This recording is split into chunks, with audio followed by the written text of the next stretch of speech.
Dulu-dulu punya cerita. Sebab itu, kita tak boleh memadamkan sejarah bahawa Portugis, Belanda, Inggeris datang kerana nak agama. Itu sejarah. Tapi kenapa mereka gagal? Sebab orang tua-tua kita pertahankan, perjuangkan. Baik itu sekali lagi hadirin hadirat, kita kena terima kasih ke orang tua-tua kita dahulu. 24 Ogos tahun 1511, ketika Portugis masuk ke Melaka, dia jajah Melaka selama 130 tahun, bukan sekejap. Bukannya sebulan dua, bukan 5 tahun, 130 tahun. Setelah Kesultanan Melayu Melaka berdiri gagah selama 110 tahun. Kuat dah, kita baru 62 tahun, jangan act lah. Jangan act sangat. Melaka yang sebegitu gagah, 110 tahun, tombang dengan Portugis. Dijajah pula 130 tahun. Tapi adakah orang tua-tua kita, ketika Portugis menjajah itu, mereka pakat tidur beramai-ramai? Adakah mereka perangai macam kita, main telefon siang malam pagi petang? Tidak. Orang tua-tua dulu tak pernah tidur. Tahun 1521, kita ucap terima kasih saudara-saudara kita dari utara Sumatera Utara, khususnya di Aceh, yang bertali arus membantu menyerang Portugis daripada Aceh. Tahun 1521, Sultan Ali Muhayyad Shah, Sultan Aceh pertama, dia serang Melaka. Serang tapi tak menang, sebab Portugis ni kuat ketika itu. Datang pula Sultan Alauddin Al-Qahar, Sultan Aceh yang ketiga. Dia serang Melaka 3 kali. 1537 dia serang, kalah. 1547 dia serang guna kapal, pun kalah. Tahun 1564 dia minta bantuan dari kerajaan Turki Utsmani. Semasa itu kerajaan Turki Utsmani diperintah oleh Sultan Sulaiman yang merupakan Sultan Turki Utsmaniyah yang ke-10, minta tolong tapi gagal. Adakah Portugis terlampau kuat? Tidak juga. Portugis tak kuat.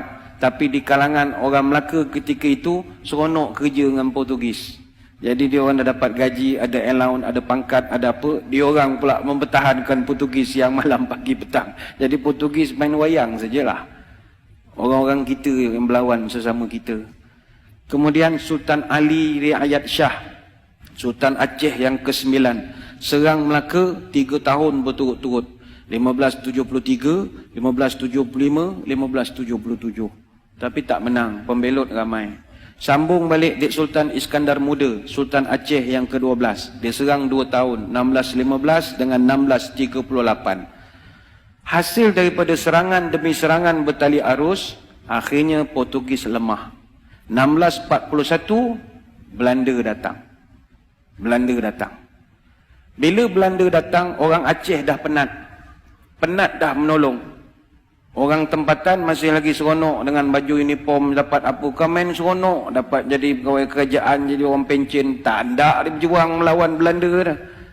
Belanda datang tahun 1641, kita ucap terima kasih lah kepada saudara-saudara kita dari Makassar, Bugis. Orang Bugis yang banyak menolong kita.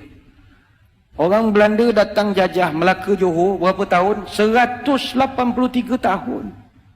183 tahun. Datanglah orang-orang Bugis tahun 1782 sampai 1784, yang itu memang serang habis-habisan. Maka dicatatkan dengan tinta emas dalam sejarah negara. Muncullah satu orang pahlawan terbilang, marhum Raja Haji Fi Sabilillah Ibni Daing Celak, yang digelarkan marhum Teluk Ketapang. Bagi tuan-tuan di Selangor, kena kenangkan marhum Raja Haji Fisabilillah. Apa sebab? Dia ni yang di Pertuan Muda Kesultanan Johor Riau Lingga yang ke-4. Dia Tengku Mahkota Raja Muda. Dan dialah abang kepada Sultan Selangor yang pertama. Sultan Selangor yang pertama namanya Raja Lumu bin Daing Celak. Raja Lumu ni ditabalkan dengan nama Sultan Salahuddin Shah, memerintah Selangor 1745 sampai 1778. Kenapa adik dia yang jadi raja? Abangnya mangkat awal. Kenapa abangnya mangkat awal? Mangkat di Kota Melaka 19 Jun tahun 1784. Umur baru 57 tahun. Ketika jenazahnya ditemui, tangan kanannya memegang kitab Dalailul Khairat, tangan kiri memegang badik. Dia lawan Belanda sampai ke Kota Melaka.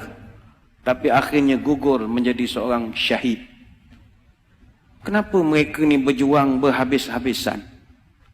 Nak pastikan orang putih, jangan kau nak tukar agama cucu cicit aku. Itu aja. Itu dia dari Makassar, apa kena mengena dengan Melaka? Ukhuwah Islamiyah. 1786 Inggeris datang ke tanah Melayu. Mula-mula dia datang masuk ikut Pulau Pinang. Dia masuk Pulau Pinang, dia tukar habis sejarah Pulau Pinang. Dia dakwa dia pula yang membuka Pulau Pinang. Apa benda dia pula membuka Pulau Pinang? Ingat kita ni tak reti yang buka negeri agaknya.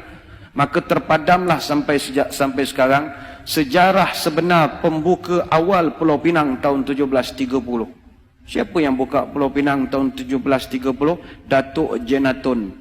Datuk Jenatun ni atau nama sebenarnya Jenan bin Rajo Labu bin Rajo Gandam bin Rajo Manguyang dari Gunung Sahilan bin Rajo Kuoso bin Rajo Bakilap Alam Bertegak Gelar Tunku Bagaiwang yang pertama, Raja Alam Minangkabau. Mak dia putih sangat Indo Dunio.